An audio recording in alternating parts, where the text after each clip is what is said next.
दर्शकवृन्द नमस्कार। YouTube channel info खबरमा तपाईलाई स्वागत छ। कालापानी नजिकै हेलिकप्टरबाट सशस्त्र प्रहरी पुर्याउँदैछ सरकारले।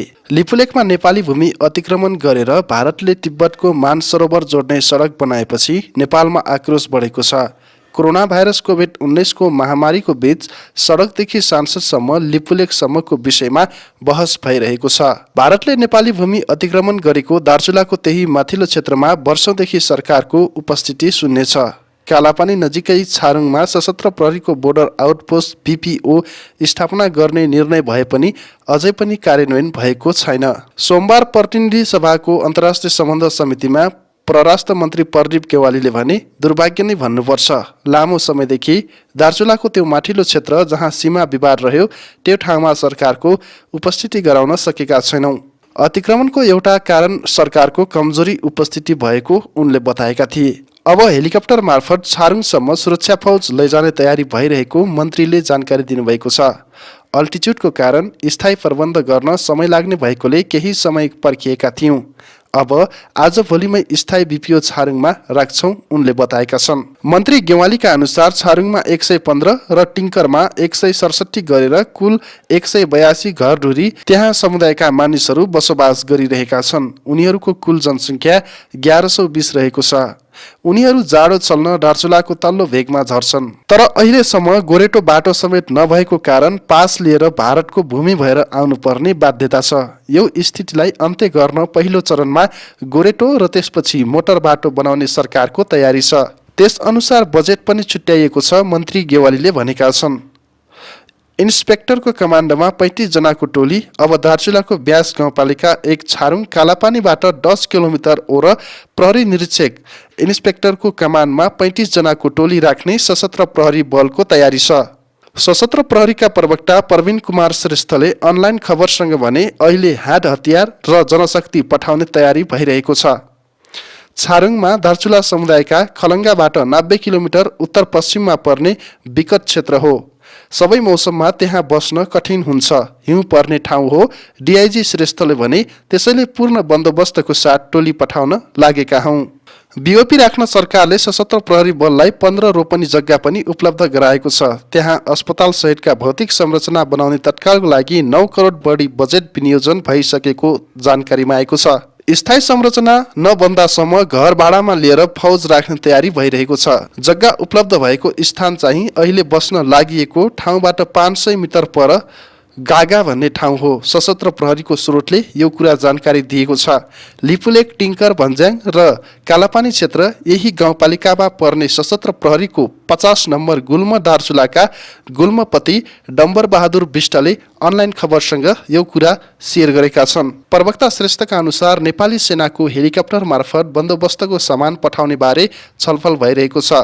यथाशीघ्र बीओपी राख्ने तयारी भए पनि विकटको कारण केही समय लाग्ने भएको छ, सशस्त्र प्रहरीले जानकारी दिएको छ।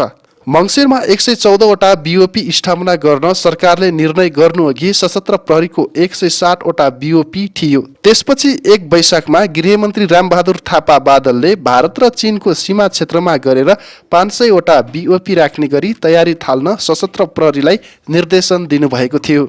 पुँजीगत खर्चमा न्यूनता हुने, जनतामा मनोवैज्ञानिक तथा मानसिक असर पर्ने, आर्थिक वृद्धिमा न्यूनता हुने, सामाजिक विभेद र अराजकता बढ्ने, वर्गीय असमानताको दूरी थप बढ्ने जस्ता जोखिमहरू प्रत्यक्ष रूपमा देखा पर्ने अवस्था देखिएको छ भने यही प्रत्यक्ष प्रभावलाई न्यूनीकरण गर्नको लागि सरकारले बजेटलाई केन्द्रित गर्न जरुरी छ।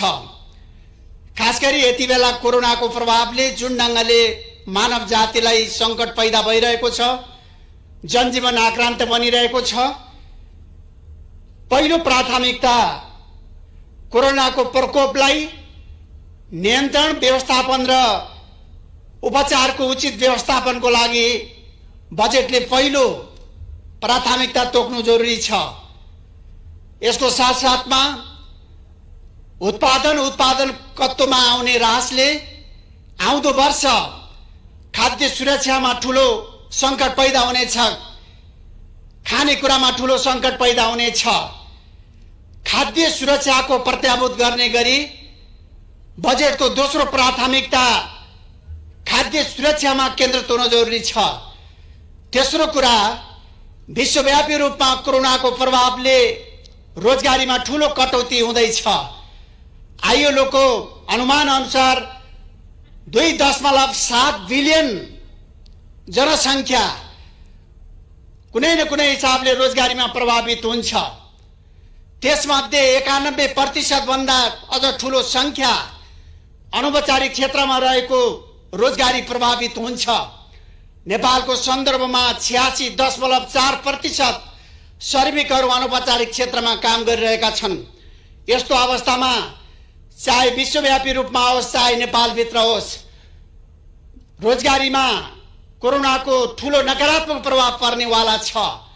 यसकारण बजेटको दोस्रो ज्यादै महत्त्वपूर्ण प्राथमिकता भइरहेको रोजगारीलाई कसरी कायम राख्ने, खोसिएको रोजगारीलाई कसरी पुनर्व्यवस्थित गर्ने र नयाँ आउने श्रम शक्तिलाई कसरी रोजगारीका आधारहरू सिर्जना गर्ने, यो ढङ्गले सरकारले बजेटमा ध्यान दिनुपर्ने आवश्यकता छ। नियमित रोजगारी आंशिक रोजगारीमा बदली हुने, आंशिक रोजगारी खोसिने, श्रमिकहरूको पर्चेजिङ क्षमता कम हुने र वस्तुको मूल्य वृद्धि हुने, वृद्धि भएको वस्तुको मूल्य र श्रमिकको पर्चेजिङ क्यापेसिटीको बीचमा रहेको दूरीले श्रमिकको जीवन, आम जनताको जीवन अत्यन्त आक्रान्त बन्ने, अत्यन्त आहत बन्ने खालको जुन प्रकारको एउटा भयावहपूर्ण अवस्था आउँदैछ, यसलाई समाधान खोज्ने गरी बजेट आउन जरुरी छ। र यसको साथसाथमा अहिले लकडाउन र लकडाउन पछि पनि लाखौं विद्यार्थीहरूले विद्यालय वा विश्वविद्यालय जान नसकेर विद्यार्थीहरू शिक्षाबाट वञ्चित हुनुपर्ने अवस्था देखा परिरहेको छ। यस्तो अवस्थामा विद्यालय जान नसकेको अवस्थामा समेत कसरी आइटीको पहुँच सबै विद्यार्थीहरूलाई पुर्याएर आम विद्यार्थीहरूलाई शिक्षाको पहुँच पुर्याउने सन्दर्भमा बजेट केन्द्रित हुन जरुरी छ। यो बाहेक केही नियमित आयोजनाहरू, केही चालु आयोजनाहरूलाई सम्पन्न गर्ने सन्दर्भमा समेत पनि बजेटले ध्यान पुर्याउनु पर्ने आवश्यकता छ। यसकारण म सम्मान्य सभामुख महोदय, म सबैभन्दा बेसी रोजगारी सिर्जनाको लागि सरकारले केही कुराहरूमा जोड दिनु जरुरी छ। खास गरी नयाँ उद्योग र व्यवसायहरू जसले बेसी रोजगारी सिर्जना गर्ने सम्भावना रहन्छ, त्यस्ता उद्योगहरूलाई, त्यस्ता व्यवसायहरूलाई ट्याक्स होलिडे मार्फत प्रोत्साहित गर्नको लागि सरकारले ध्यान दिनुपर्ने आवश्यकता छ। आइटी मार्फत जुन ढङ्गले काम गर्नुपर्ने आवश्यकता र बाध्यता छ, आइटीको पहुँच पुर्याएर मात्रै पुग्दैन, आइटी सुरक्षाको लागि समेत सरकारले त्यो प्रकारको पूर्वाधार निर्माणमा ध्यान दिनुपर्ने आवश्यकता छ। लाखौं वैदेशिक रोजगारीमा रहेको जनशक्ति देशमा फर्कने एउटा काली लाग्दो अवस्था छ। यस्तो अवस्थामा त्यो लाखौं नेपाली युवाहरूलाई नेपाल फर्काउने, व्यवस्थापन गर्ने, पुनर्स्थापित गर्ने र रोजगारीका आधार सिर्जना गर्ने गरी बजेटले प्राथमिकता तोक्नुपर्ने आवश्यकता छ। यसैगरी प्रकोपले जुन ढङ्गले आर्थिक क्षेत्रमा प्रभाव पारिरहेको छ, आर्थिक क्षेत्रलाई पुनरुत्थान गर्ने गरी, आर्थिक क्षेत्रलाई, अर्थतन्त्रलाई चलायमान बनाउने गरी बजेटले प्राथमिकता तोक्नुपर्ने आवश्यकता छ। र यो हाम्रो लागि ठुलो सङ्कट छ।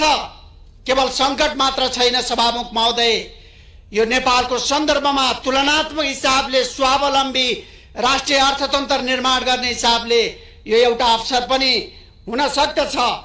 यसलाई अवसरमा बदल्नको लागि हामीले प्रतिस्थापन क्षेत्रमा सरकारले प्राथमिकता दिनु जरुरी छ। उत्पादन, उत्पादकत्व लगायतका क्षेत्रहरू हामीले प्रतिस्थापन क्षेत्रमा प्राथमिकता दिन जरुरी छ। खास गरी नेपालको सन्दर्भमा कृषिजन्य उत्पादनमा आधारित उद्योग व्यवसायहरूमा सरकारले गम्भीरता साथ ध्यान दिन जरुरी छ।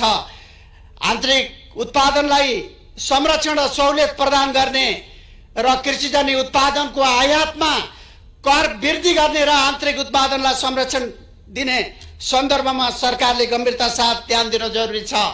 जग्गाको अधिकतम उपयोग मार्फत लाखौं युवाहरूलाई रोजगारी सिर्जना गर्ने गरी सरकारले प्राथमिकता तय गर्नु जरुरी छ। यसैगरी आन्तरिक उत्पादनले के कारणले बाह्य उत्पादनसँग प्रतिस्पर्धा गर्न सकिरहेको छैन?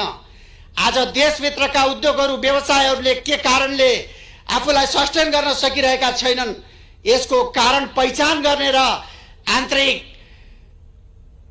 उद्योगहरूलाई, देशभित्रका उद्योगहरूलाई, देशभित्रका व्यवसायहरूलाई प्रोत्साहित गर्नको लागि, यसलाई टिकाउनको लागि सरकारले त्यो प्रकारको उपचार खोज्नुपर्ने, त्यो प्रकारको सहुलियत र त्यो प्रकारको संरक्षण गर्नुपर्ने सन्दर्भमा ध्यान दिनुपर्ने आवश्यकता छ। सभामुख महोदय, एकातिर कोरोनाको सङ्कट छ, तर अर्कोतिर बजेटले धेरै विषयहरूमा ध्यान विकेन्द्रित गरिरहेको छ। बजेटले परम्परागत हिसाबले धेरै विषयहरूमा बोल्नुपर्ने आवश्यकता पनि रहला।